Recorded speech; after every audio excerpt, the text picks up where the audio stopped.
Voilà 36 jours que les 13 membres de l'équipage de l'Aube, un brise-glace russe, n'ont pas vu la Terre. Ils sont partis le 5 novembre 1960 du port de Leningrad, l'ancien nom de Saint-Pétersbourg. Leur destination se trouve à l'autre bout du monde, une terre vierge et farouche, l'Antarctique. Ils doivent accoster dans l'oasis de Schirmacher, une région plutôt accueillante, où les températures oscillent entre moins 20 degrés en hiver et 0 degrés en été. Sur cette terre dont ils ignorent tout, l'équipage de l'Aube doit construire une base scientifique capable d'accueillir 70 personnes durant l'été austral. Après 36 jours de voyage, l'Antarctique se dessine enfin au-dessus de l'horizon. L'équipage pose le pied sur un sol rocheux où seules des mousses et des lichens parviennent à croître sous les rafales de vent. Les hommes n'ont pas le temps de s'émerveiller devant la rudesse du paysage qui les entoure. Il faut construire la base, et ça, sinon l'hiver austral les emportera. 9 semaines de labeur les attendent. Chaque jour qui passe, l'obscurité grandit, les températures baissent, le vent vrombit de plus en plus fort. Le 15 février 1961, la base de Novolava-Revkaya est sur pied. L'Aube est figé en mer, prisonnier des glaces. Les 13 hommes vont passer l'hiver dans cet environnement inhospitalier.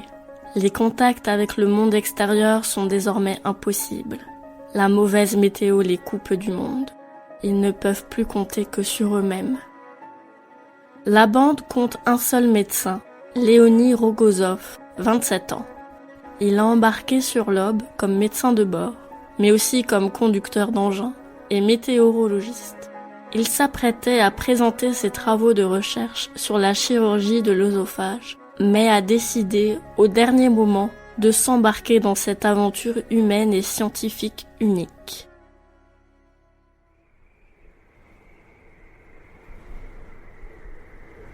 Les jours se suivent et se ressemblent dans la station de Novolazarevkaya.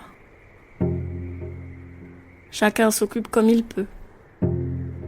Les spécialistes de la stratosphère font les premiers relevés. Quand le temps le permet, une expédition extérieure est organisée. Léonide retranscrit assidûment son quotidien dans un journal de bord. Le 26 avril 1961, il se réveille du mauvais pied. Il se sent faible et nauséeux, ressent une douleur inquiétante sur la droite de son abdomen. Il a un peu de fièvre aussi. Pour le médecin, son diagnostic est simple. Il couche ses craintes dans son journal.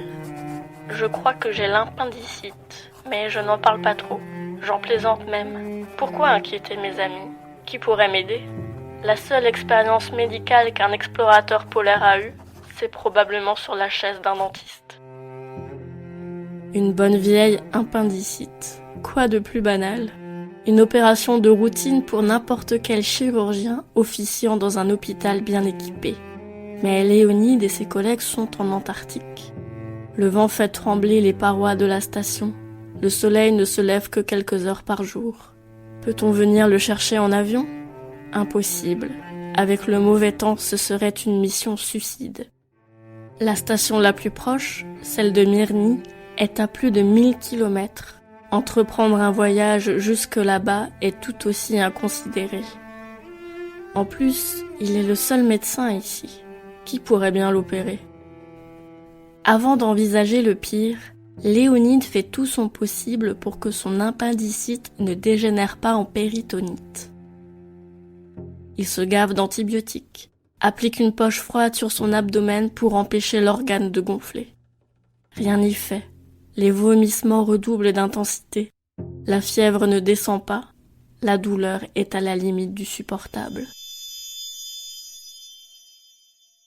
30 avril 1961. Je n'ai pas dormi de la nuit. La douleur fut infernale. Une tempête de neige qui balaye mon âme, gémissant comme une meute de chacals.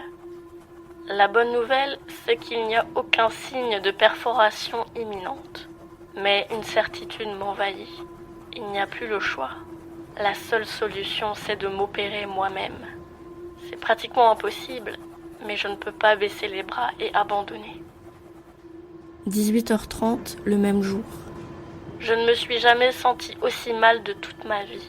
Notre abri bouge comme un jouet pris dans un ouragan. Je l'ai dit aux autres, ils viennent me rassurer. Et je ne peux m'empêcher de m'en vouloir. J'ai gâché les vacances de tout le monde. Demain, c'est le 1er mai. Tout le monde s'agite pour préparer l'autoclave. Nous avons stérilisé les draps parce que je m'apprête à m'opérer. 20h30. Mon état empire. Les autres sont au courant. Ils sortent tout ce qui n'est pas indispensable à l'opération de la pièce. Depuis son lit, Léonide coordonne la préparation de l'opération. Chacun de ses collègues est chargé d'une mission bien précise. Dans sa chambre, il ne reste que Léonide sur son lit, 2 tables et une lampe. Fédor Kabot et Robert Pizov, spécialistes de la stratosphère, inondent la pièce d'ultraviolet et stérilisent les instruments. Alexander Artemev doit passer les outils au chirurgien, qui est aussi le patient dans ce cas surréaliste. Teplinsky est chargé du miroir, qui permettra à Léonide de mieux voir ce qu'il fait. Il doit aussi ajuster la luminosité grâce à la modeste lampe de bureau à leur disposition. Gerbovitch, directeur de la station, se tient prêt à intervenir au cas où l'un d'entre eux serait pris d'un malaise. D'une voix tendue, Léonide donne une information capitale à ses collègues. S'il perd conscience, il faudra lui injecter le contenu de la seringue là, posée sur la table, et lui faire un massage cardiaque sans attendre. Artemev et Teplinsky se désinfectent les mains. Ils enfilent des gants chirurgicaux. Léonide, lui, n'en porte pas. Il aura besoin de toute sa dextérité pour mener à bien cette auto-opération. Légèrement redressé dans son lit, la hanche droite relevée, Léonide s'injecte 20 ml de procaïne dans la paroi abdominale. Il est 2h du matin dans la nuit du 30 avril au 1er mai. L'opération débute. L'anesthésie locale fonctionne bien. Au bout de 15 minutes, le chirurgien n'a plus de sensation au niveau de l'abdomen. Avec un scalpel, il incise tant bien que mal sa peau.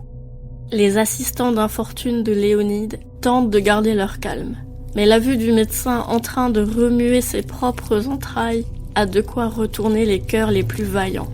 Gerbovitch fait son possible pour ne pas détourner le regard. Artemev et Teplinsky tiennent bon aussi, mais manquent de s'effondrer plusieurs fois.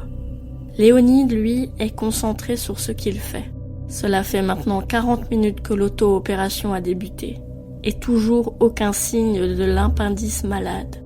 La sueur coule à grandes eaux sur son front, et il demande régulièrement à Teplinsky de l'éponger. Par intermittence, sa vue se brouille, et ses mains deviennent aussi molles que du coton. Il enchaîne les pauses pour ne pas flancher. Sa position inconfortable l'empêche de travailler correctement. Plusieurs fois, il coupe dans l'intestin et doit recoudre dans la foulée. Après 1h45, l'appendice boursouflé est enfin entre les mains de Léonide. Il la retire, applique des antibiotiques et referme son incision. À 4h du matin, l'auto-opération se termine. Léonide est pâle comme la mort et épuisé, mais il tient jusqu'au bout. Les jours suivants seront décisifs. Le combat fut rude pour Léonide, mais la fièvre finit par tomber. Les signes de l'infection se résorbent, le laissant épuisé mais tiré d'affaire. Le 8 mai, il a assez de force pour retranscrire dans son journal son ressenti à propos de cette incroyable auto-opération. Mes pauvres assistants, à la dernière minute, je les ai regardés. Ils se tenaient là, vêtus de leurs vêtements chirurgicaux blancs, eux-mêmes plus blancs que le tissu. J'avais peur aussi, mais quand j'ai ramassé l'aiguille avec la novocaïne et que je me suis fait la première injection, d'une manière ou d'une autre, je suis automatiquement passé en mode opération. Et à partir de là, je n'ai rien remarqué d'autre. Finalement, il est là, l'appendice maudit. Avec horreur, j'ai vu des taches noires à sa base. Un jour de plus, et l'aurait explosé, et... Le médecin préfère ne pas terminer sa phrase. Il est sain et sauf maintenant. 15 jours après son incroyable auto-opération, Léonide peut reprendre ses activités normales. L'équipage de la 6e expédition scientifique en Antarctique repart 1 an plus tard et rejoint Leningrad le 29 mai 1962. L'histoire de Léonide attire la presse et il devient un héros national aux côtés de Youri Gagarin, qui devient le premier être humain à faire un séjour dans l'espace le 12 avril 1961, soit une quinzaine de jours avant l'auto-opération de Léonide. Il est décoré de l'ordre de la bannière rouge du travail, une des plus hautes distinctions décernées aux citoyens soviétiques. Le docteur Léonide Rogozov poursuit sa carrière de chirurgien dès son retour d'Antarctique. Il meurt finalement le 21 septembre 2000 à Saint-Pétersbourg d'un cancer du poumon. L'auto-opération de Léonide Rogozov n'est pas la première du genre. Dans les années 20, un chirurgien un peu fantasque, le docteur Kane, procéda aussi à une auto-appendicectomie dans un hôpital, entouré de ses assistants, qui n'avaient pas d'autre choix que de suivre le chef de service dans ses expérimentations. Le docteur Kane s'est aussi amputé lui-même plusieurs doigts. À 70 ans, il s'auto-opère une dernière fois d'une hernie. Tout cela motivé par la volonté de savoir ce que le patient ressent lors d'une opération. D'après ce que l'on sait, Léonide n'a pas eu vent du cas du Dr Kane avant de réaliser sa propre auto-opération, qui reste unique dans l'histoire de par les circonstances dantesques dans lesquelles elle a été menée, sans aide médicale ni outils adéquats. Léonide a de quoi se vanter en faisant preuve d'une telle rage de vivre, mais il a rejeté toute glorification de son histoire, se contentant de répondre en souriant « Un travail comme les autres, une vie comme les autres ».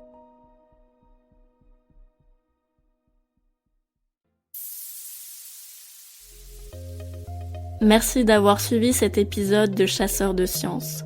Au texte et à la narration, Julie Kern. Si vous appréciez notre travail, n'hésitez pas à nous laisser un commentaire et 5 étoiles sur les plateformes de diffusion pour nous soutenir et améliorer notre visibilité. Vous pouvez aussi vous abonner sur Spotify, Deezer, Apple Podcast, Google Podcast, Tumult et bien d'autres pour ne plus manquer un seul épisode. Quant à moi, je vous retrouverai bientôt pour une future expédition temporelle dans Chasseurs de sciences. À bientôt!